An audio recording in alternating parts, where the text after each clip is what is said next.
Alors, nous avons un deuxième préambule. On va traiter ça rapidement. Hein, ce n'est que des préambules. Là, ce n'est pas des thèmes. Et je rappelle qu'après ce préambule, je vais lancer aux internautes de me balancer leur numéro de téléphone pour que je puisse déjà commencer à associer cela au numéro des boules que j'ai ici. Et après, on pourra passer au tirage au sort. Donc, après ce préambule, les Congolais pourront envoyer leur numéro de téléphone. Non, vous n'envoyez pas avant parce que là, je ne suis pas encore concentré pour cela. Le deuxième préambule, c'est le décryptage sur le commerce au Congo-Brazzaville détenu par les sujets étrangers. Alors, nous avons tous vu récemment le Premier ministre qui a reçu un certain nombre d'entre eux et on se pose des questions. Quand on va au Congo, les vendredis, des fois, tous les magasins sont fermés.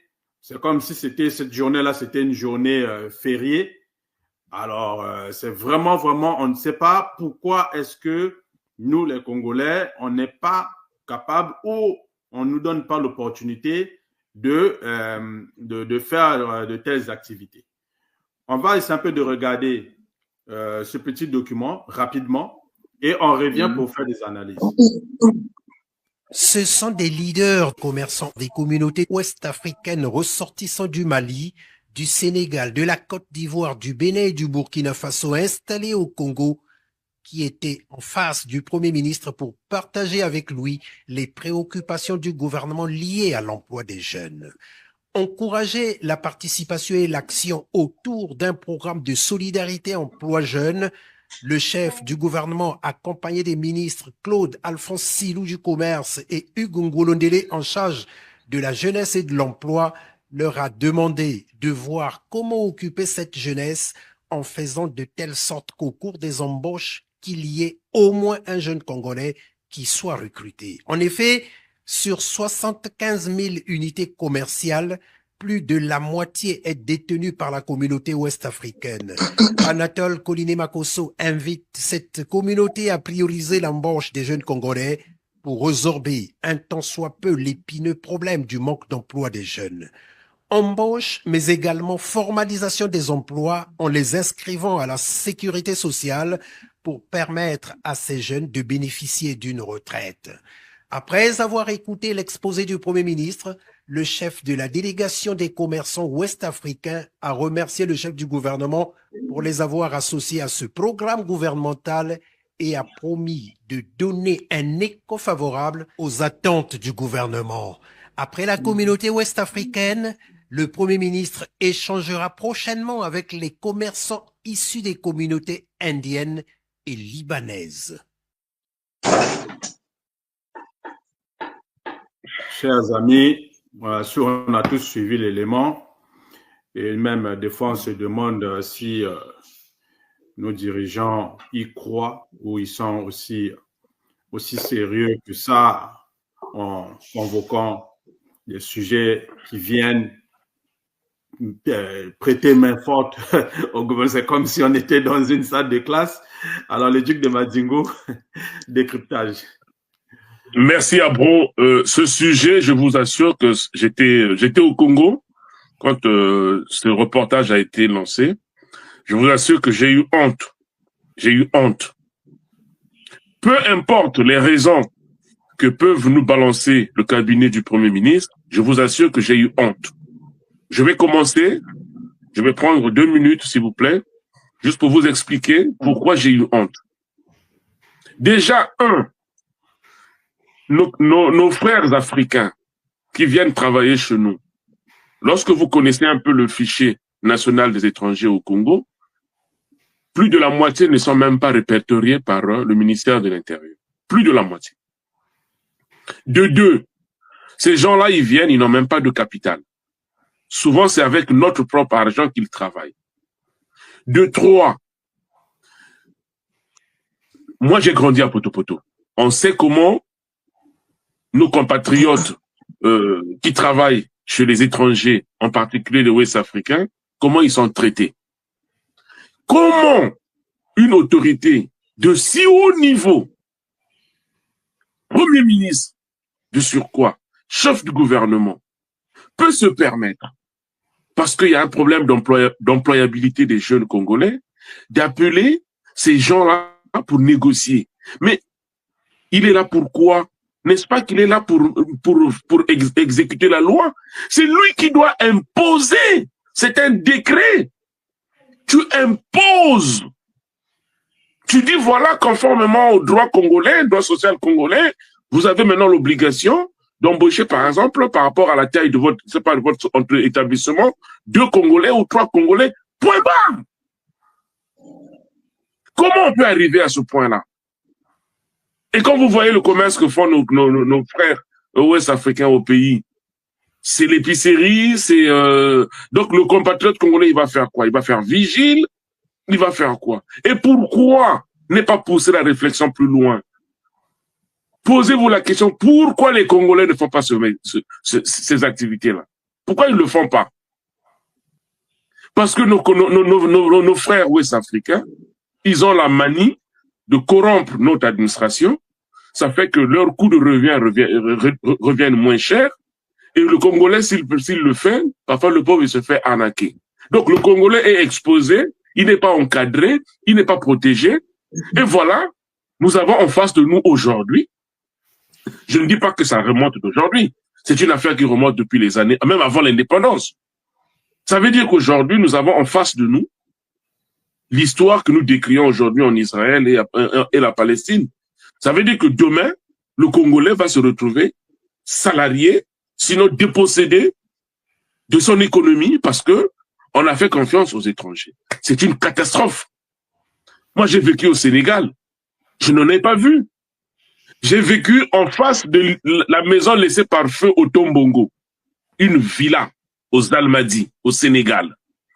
Je vous assure que j'avais honte de moi d'être Congolais, de voir comment ce grand monsieur qui a investi au Sénégal, comment il a fui le Sénégal. Ce sont nos compatriotes, nos frères africains.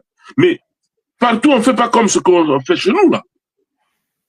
Vous avez vu le Premier ministre sénégalais appeler l'opérateur économique, puisque là-bas, c'est les Guinéens, qui sont beaucoup plus dans les épiceries. Vous avez vu le Premier ministre sénégalais appeler les Guinéens, embaucher les Sénégalais? Mais on est où, là? On marche sur la tête. Merci. Merci beaucoup, le duc de Madzingu.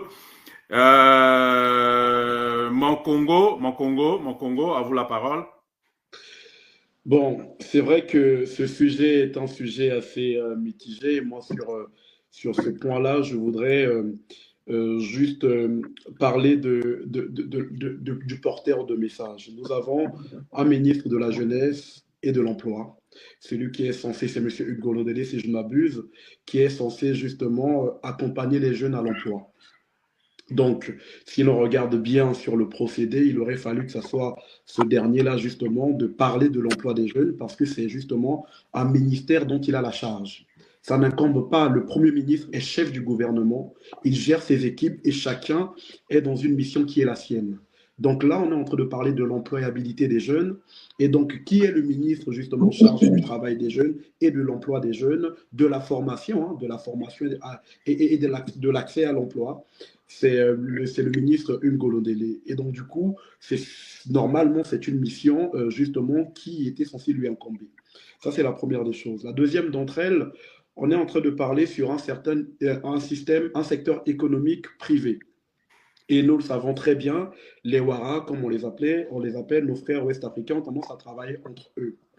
Et sur la réalité du marché, on voit qu'ils ont tendance à se faciliter entre eux. C'est tout à fait normal pour ceux qui ont fait commerce ici, qui avaient des magasins en France. On voit comment les Indiens sont en train de prendre le milieu du cosmétique et encore d'alimentation en partageant le marché avec les Chinois aujourd'hui. Vous allez à Château-Rouge, vous verrez que les Congolais qui avaient des magasins là-bas, eh ben, il y en a de moins en moins. Pourquoi? Parce que c'est vendu à d'autres personnes. Parce que ces derniers, ce qu'ils ont tendance à faire, c'est qu'ils vendent aux Congolais, par exemple, à d'autres personnes qui ne sont pas de leur communauté. Et ben, ils peuvent vendre un produit à 5 euros, tandis qu'à leur propre communauté, ils vendent à 3,50 euros. Voilà. Donc, du coup, les gens vont suivre justement la réalité du marché.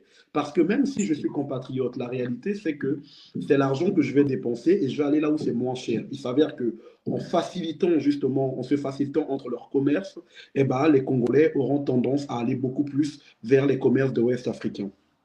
Les sensibiliser, c'est une chose, mais je pense qu'il y a deux publics à sensibiliser sur ce coup-là. Quel type d'emploi? Le duc de Madingo vient de le préciser. Quel type d'emploi? Alors, il y a des projets qui sont mis en place. C'est sur ces projets-là, en fait, aujourd'hui, que les Congolais attendent de plus en plus.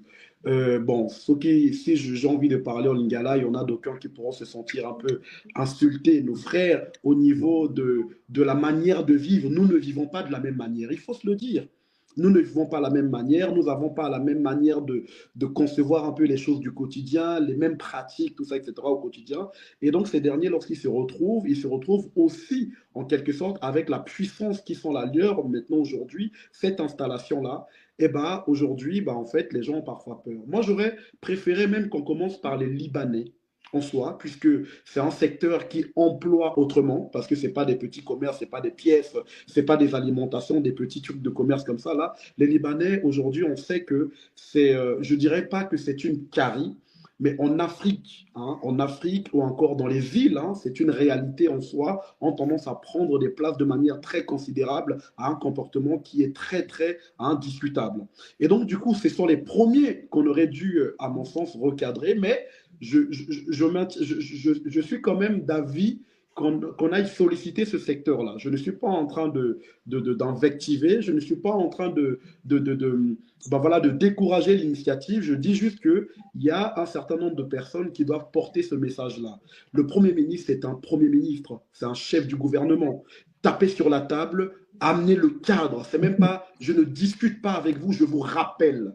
Voilà le cadre. Je vous rappelle qu'il y a des lois et vous êtes tenus de respecter ces dernières.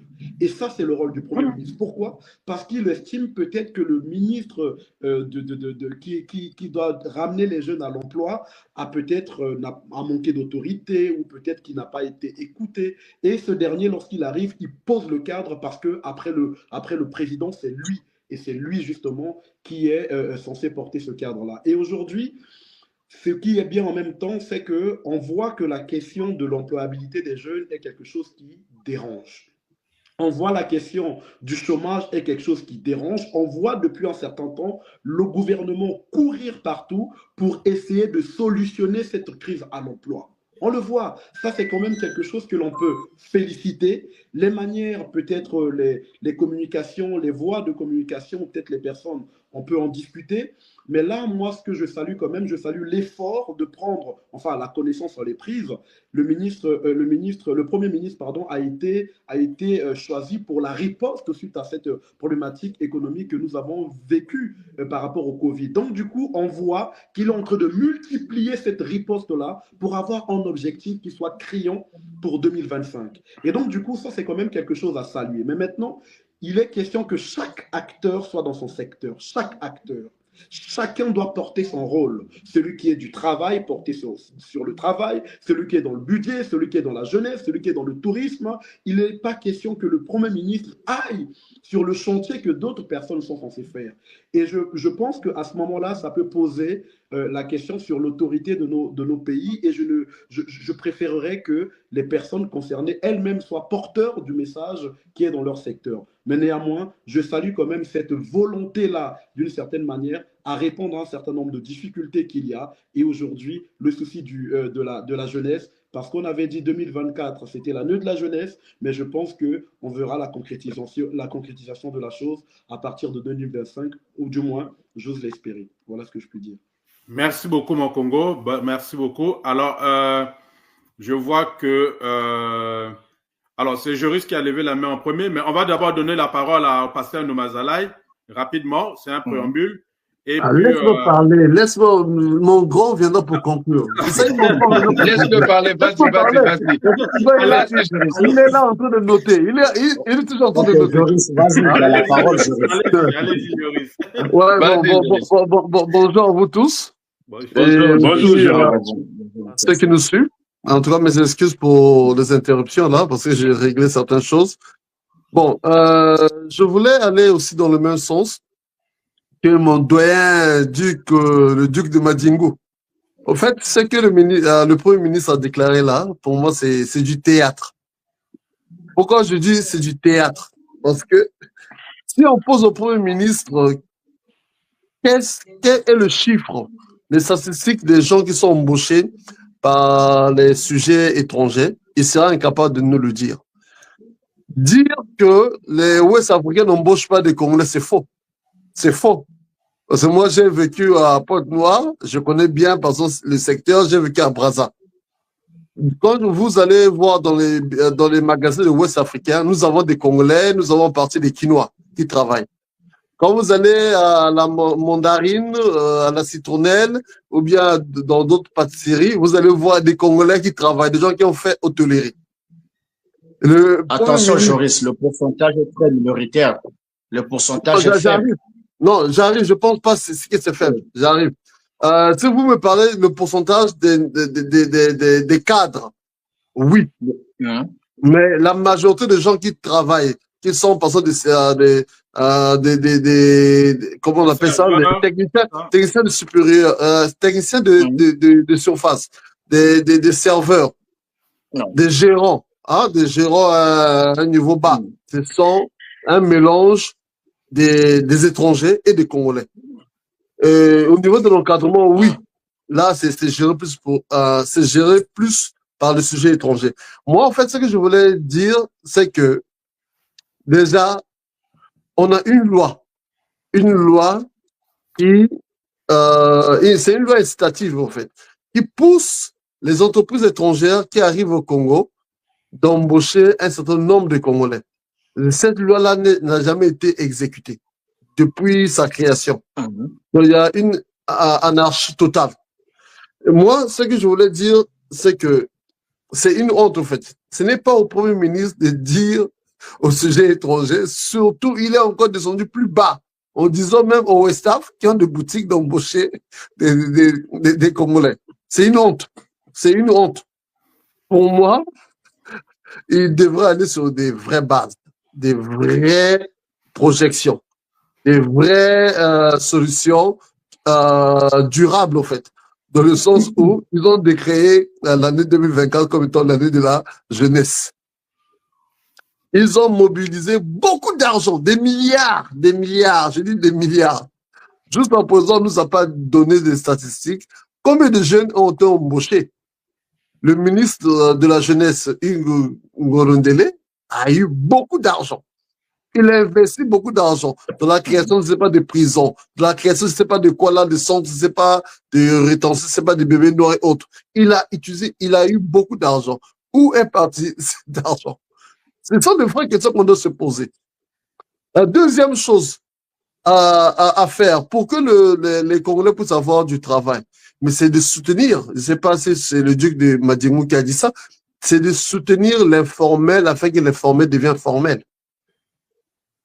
Il y a beaucoup de jeunes, à cause de la rareté de travail, à cause de la pénurie de main-d'œuvre, en fait, d'emploi, ces jeunes-là se sont transformés en entrepreneurs. D'autres sont des entrepreneurs par vocation, d'autres sont des entrepreneurs forcés, comme moi. Moi, j'étais un entrepreneur forcé. Parce que quand j'ai perdu mon boulot, je me suis retrouvé 3 ans à la maison. J'étais obligé d'aller faire de l'entrepreneuriat. C'était de l'entrepreneuriat forcé. C'était pas par vocation. Et malgré cela, on voit pas un cadre juridique. Vraiment, je dis un cadre juridique et un cadre, c'est pas économique, qui encourage toutes les activités informelles. Les gens qui sont dans l'informel, d'abord, le soutenir d'abord. Pourquoi je le dis? Parce que vous allez voir quelqu'un qui a son salon de coiffure, il a au moins 2 personnes qui travaillent avec lui. Mais ces personnes-là nourrissent leur famille avec le revenu qu'ils gagnent. Quelqu'un qui a créé une petite entreprise de fabrication de jus, il peut avoir 3 ou 4 personnes qui travaillent avec lui. Mais c'est dans cette manière de faire qu'on peut résorber au fait comment dire, la pauvreté. C'est encourager les informels pour qu'ils deviennent formels. Ici, au Canada, par exemple, vous allez voir que l'économie du Canada, bon, plus précisément de la province de Québec, est basée sur les PME, les petites et moyennes entreprises. Ce sont eux qui soutiennent l'économie du pays. Comment ils soutiennent l'économie du pays? Parce que le pays les soutient. le pays va aller chercher les entreprises de capital risque qui doivent venir pour encadrer, c'est-à-dire pour subventionner ou bien soutenir les jeunes qui sont en train de créer des entreprises et mettre en place des stratégies d'accompagnement pour que ces personnes-là, une fois qu'on leur donne de l'argent là ne va pas dans leur poche, mais l'argent est géré, par exemple, dans des banques et il y a un suivi. OK, vous avez eu, par exemple, 2 millions. 2 millions, vous allez faire ça, ça, ça. Mais il y a des gens qui sont là en train de suivre leurs activités, leurs revenus. Mais ça, on ne voit pas. Ce sont seulement des slogans, des slogans, des slogans. Voilà ce que je voulais dire à propos de ce sujet. Merci. Parfait. Merci beaucoup. Juste pour une information, parce que là, on me dit que non, il est tard au pays là-bas pour le tirage au sort. Alors, ceux-là qui nous suivent, ils peuvent déjà envoyer leur numéro de téléphone. Comme ça, on va procéder au tirage au sort et l'heureux gagnant pourra déjà recevoir son argent. Parce que sinon… Et ce tirage au sort, c'est juste pour les locaux.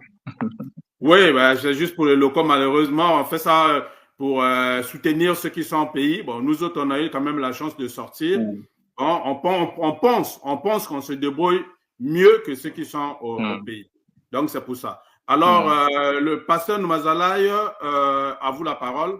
Et après, on va passer au duc de Kimongo. Je vous rappelle, c'est juste le préambule. Donc, on fait ça vite fait. Et puis, comme ça, on passe au thème de l'émission. OK, d'accord, vite fait. Alors, très rapidement, je voudrais ici tout d'abord rappeler le taux de chômage dans notre pays est de 41%. Voilà, si j'ai bonne mémoire. Et après que je dis ça, je voudrais ici, comment dirais-je, m'inscrire en faux par rapport à ce que le duc de Madingu a eu à exprimer tout à l'heure concernant cette action qu'a menée le Premier ministre. Moi, je pense que le Premier ministre, à un moment donné, en tant que chef du gouvernement, a le droit, en fait, il a le droit de taper le poing sur la table pour dire que voilà, je prends les taureaux par les cornes pour pouvoir agir. Parce que le problème du chômage ou sinon de l'emploi des jeunes est devenu criard aujourd'hui dans notre pays. Et donc, moi je pense qu'il faut saluer cette action-là. Il faut saluer cette action-là. Certes, il y a des lois, bien évidemment. Il y a des lois qui régissent d'ailleurs, comment dirais-je, les commerçants, comment dire, les commerçants étrangers dans notre pays. Voilà, ils ont le devoir d'employer des Congolais dans leurs entreprises. Ça, il y a des lois pour ça. Bon, je connais pas, je maîtrise pas trop cette loi, mais je pense qu'il y a des lois qui existent et qui régissent ce secteur-là du commerce concernant les étrangers. Alors, une fois que j'ai dit ça, mes chers amis, mes chers compatriotes, je pense que le secteur économique dans notre pays, je voudrais ici parler des PME, donc petites et moyennes entreprises. Lorsque les étrangers, notamment ceux-là que nous appelons couramment les Wara, sont arrivés dans notre pays, ben, ils ont trouvé tout ce secteur-là vide, il n'y avait personne. Il n'y avait personne. Au fait, le Congolais ne veut rien faire, au fait. Ça, il faut qu'on se le dise. N'ayons pas peur de dire les mots. Le Congolais ne veut pas vendre au marché. Peut-être c'est maintenant qu'on commence à les voir. Peut-être que c'est maintenant que le Congolais commence un peu à se battre, partir, comment on appelle, en Chine, à Dubaï, revenir, vendre, ouvrir un peu des boutiques, ça et là.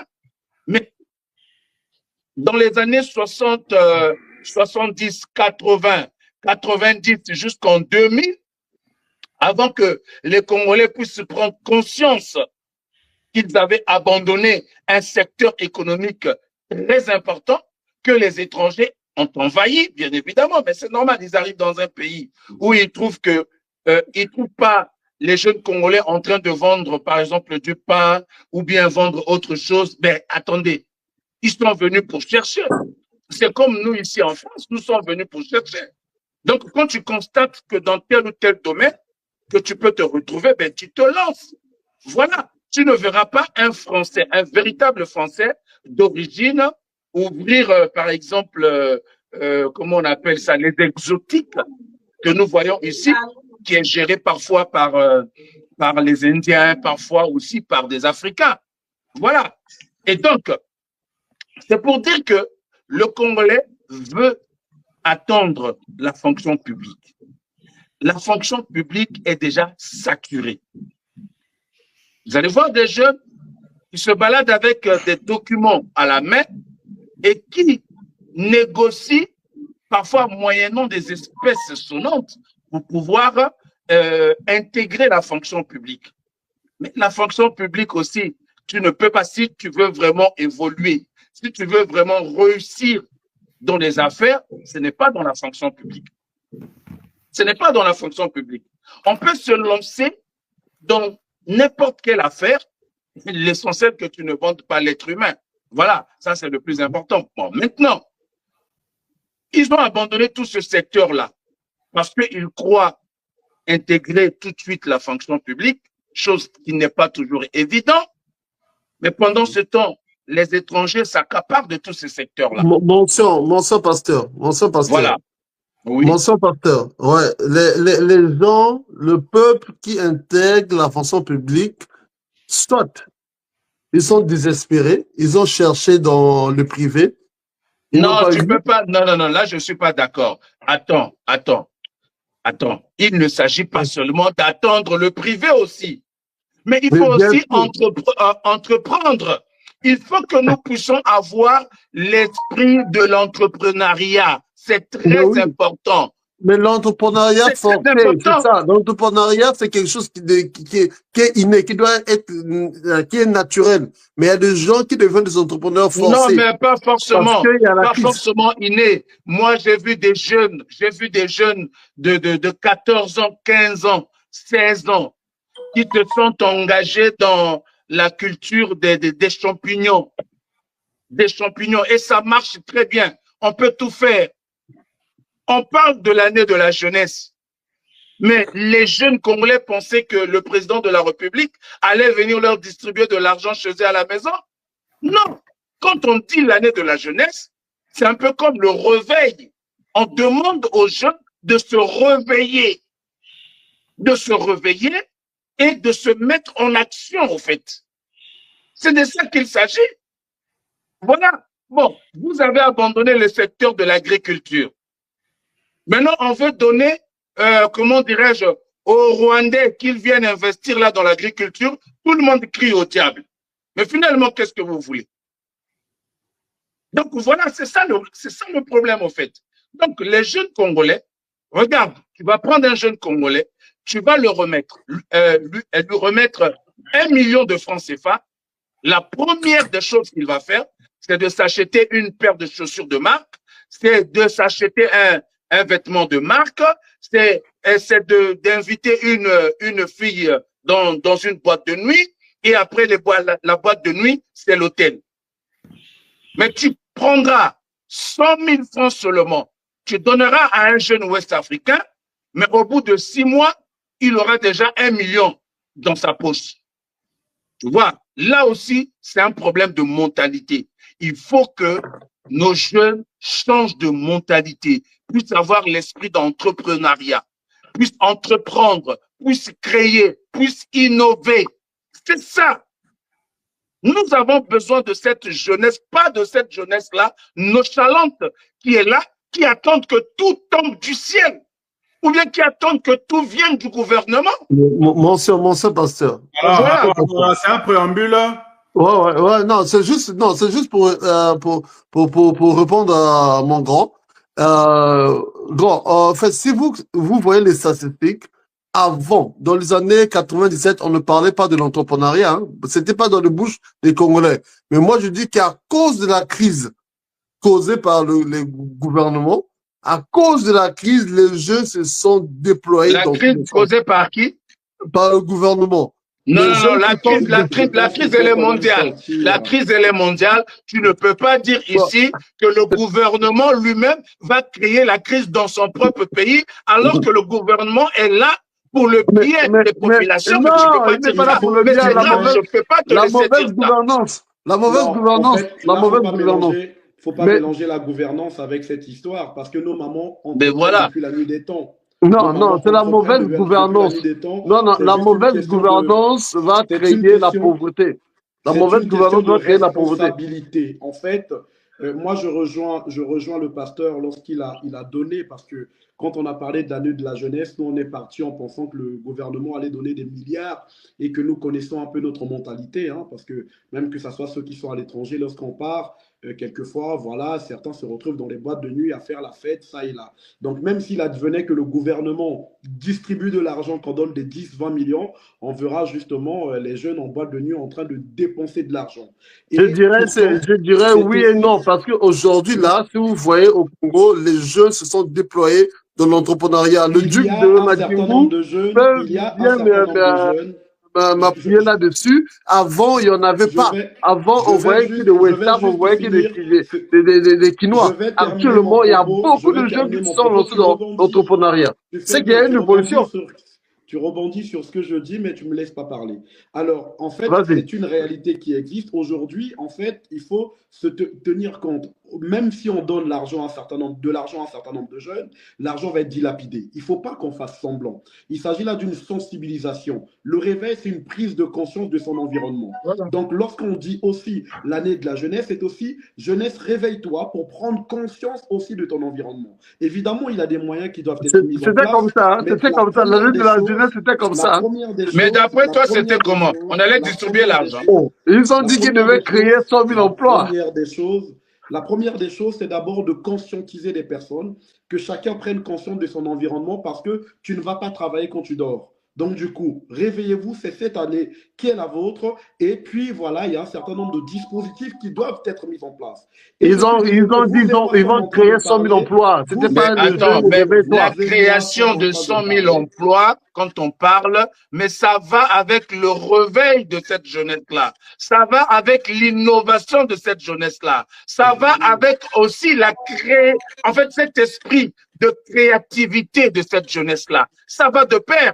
On peut vous apporter comme ça sur un plateau d'or 100 000 emplois. Mais si vous n'avez pas l'esprit de créativité, si vous n'avez pas cet esprit-là innovateur, mais moi je pense que mais il n'y aura rien du tout. Malgré ce qu'on vous apportera sur un plateau d'or. À un moment donné, il faut qu'on se réveille. Voilà. Pasteur, on a vu des personnes gagner à la loterie, hein, gagner des millions et devenir pauvres par la suite. Pourquoi? Parce que c'est de l'argent sans avoir la vision.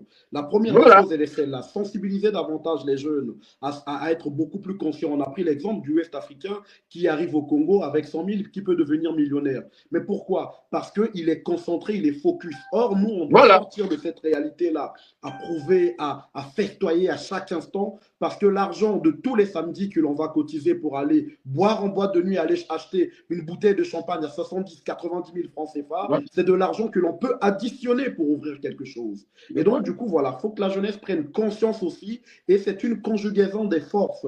Hein, ce n'est pas seulement le gouvernement, c'est aussi la jeunesse, et tout le monde doit se réveiller, prendre conscience de son environnement pour que notre pays puisse avancer. Sinon, même avec 100 millions on donne à un jeune, eh ben, ne vous inquiétez pas, il va aller acheter une Range Rover, il va construire une maison, il va faire ce qu'on appelle de l'économie passive.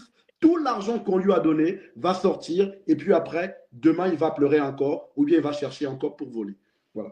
Parfait. Alors, on va poursuivre notre... pardon, je voulais juste répondre par rapport aux propos de mes collègues panélistes. J'ai noté comme quoi il y avait 41% de taux de chômage au Congo, c'est énorme, c'est vraiment énorme. Donc on peut dire plus de la moitié, presque la moitié des Congolais ne travaillent pas, notamment des jeunes. Que le Premier ministre était à la recherche des solutions parce qu'on a ce qu'on appelle un chômage chronique. Je dis oui, pasteur, vous avez tout à fait raison. Tout à fait raison.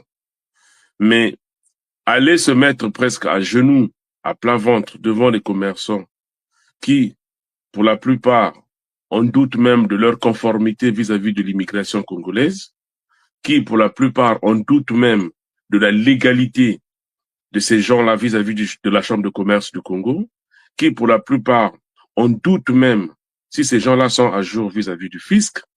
Pour moi, c'est mettre la charrue avant les bœufs. C'était pas le rôle du Premier ministre, c'était au ministre du Commerce, c'est pas au ministre de la Jeunesse de le faire. Et je voulais revenir par rapport au patronat, le patronat congolais. Non, pour l'instant, on ne rentre même pas au niveau patronal. On est juste au niveau des petites et moyennes entreprises, des commerçants. Donc, je voulais dire, par rapport au vide du marché congolais, où le jeune Congolais ne veut pas vendre, c'est l'étranger qui vend. Je dis faux. C'est faux. Tout le monde n'est pas appelé à être commerçant. Chez nous, au Congo, on dit, les Sénégalais. Je vous ai donné un exemple. Vous allez à Dakar, la plupart qui tiennent les épiceries, ce sont des Guinéens. Et pourtant, le Sénégalais, quand il vient au Congo, il gère une épicerie. Mais chez lui, la plupart, c'est des Guinéens. Donc, il faut comprendre pourquoi. Donc, c'est pas une loi universelle. Donc, les Congolais, peut-être que dans ce métier-là, ils n'ont pas la patience.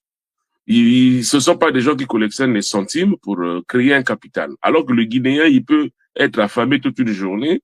Il sait qu'il va gagner 100 francs par jour et ça va lui permettre peut-être de tenir longtemps. Bref, c'était juste une parenthèse. Donc, moi, je ne peux pas comprendre. Chaque pays, des lois adaptées aux populations. Je ne peux pas comprendre qu'aujourd'hui, qu'on me dise que les Chinois vendent maintenant, par exemple, les beignets ou le manioc au Congo. Ça fait concurrence aux Congolais. Et qui doit réguler ça? C'est l'État. Mais l'État, il y a des textes qui existent.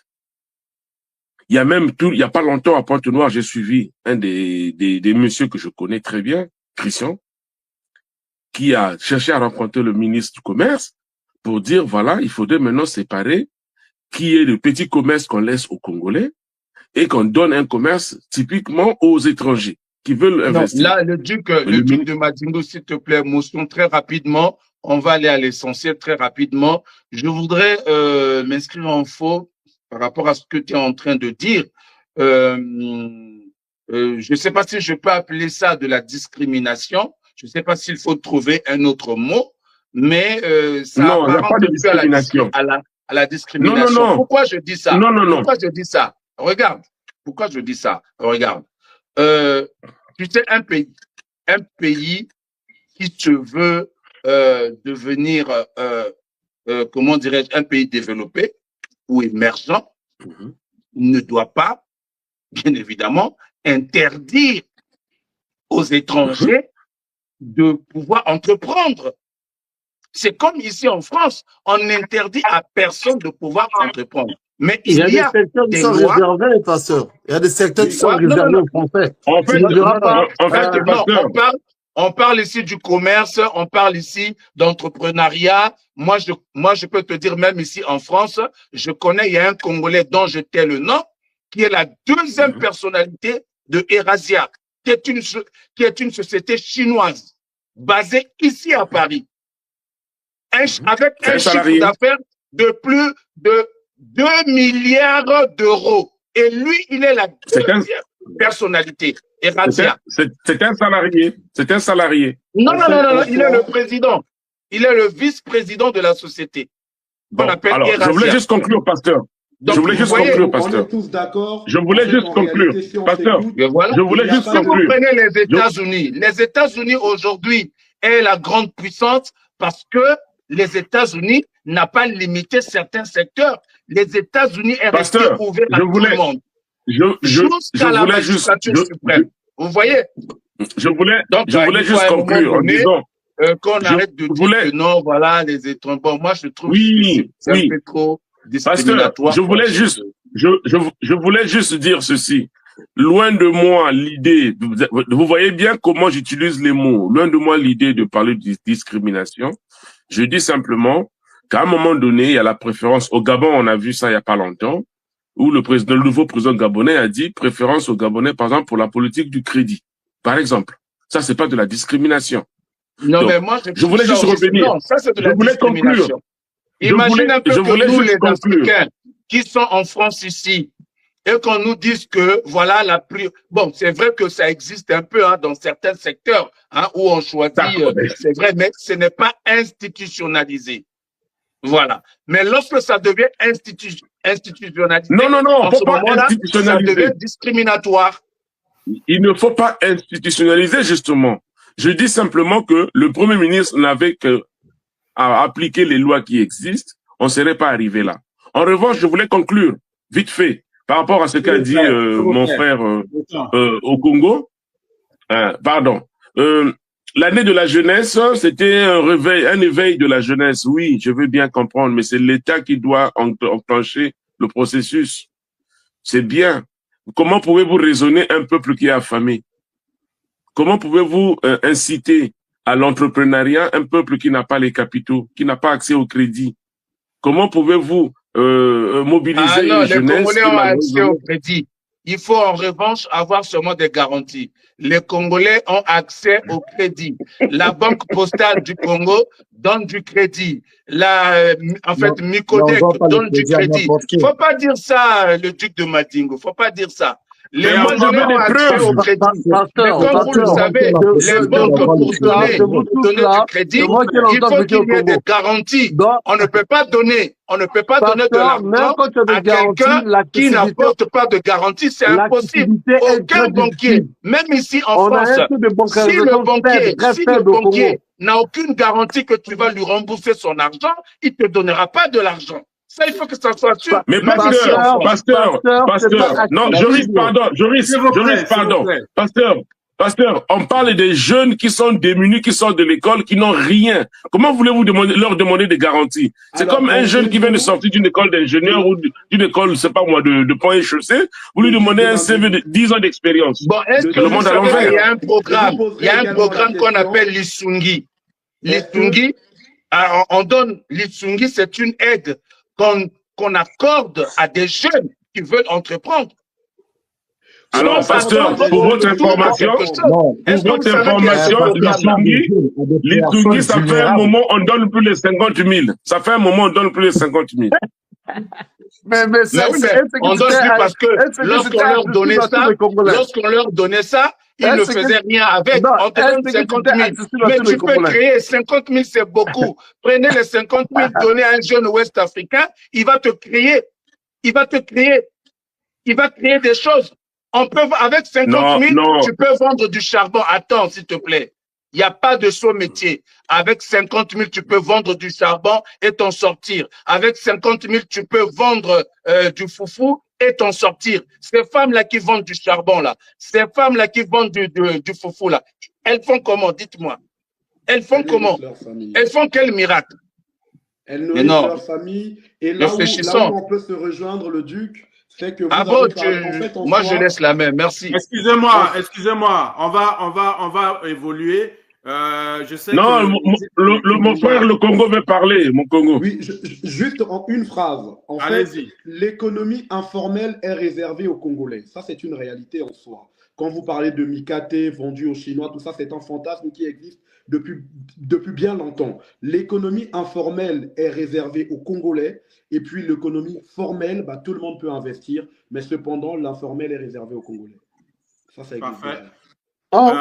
Une très bonne information. Alors, le duc de Kimongo, vous n'avez pas abordé le préambule. Est-ce que peut-être tantôt, je vais vous donner la parole en premier sur le premier thème de l'émission. Si vous voulez rebondir sur le préambule, vous pouvez profiter à cela et puis après enchaîner sur le thème de l'émission si vous me le permettez. Entre-temps, non, pas de problème. Voilà. Entre-temps,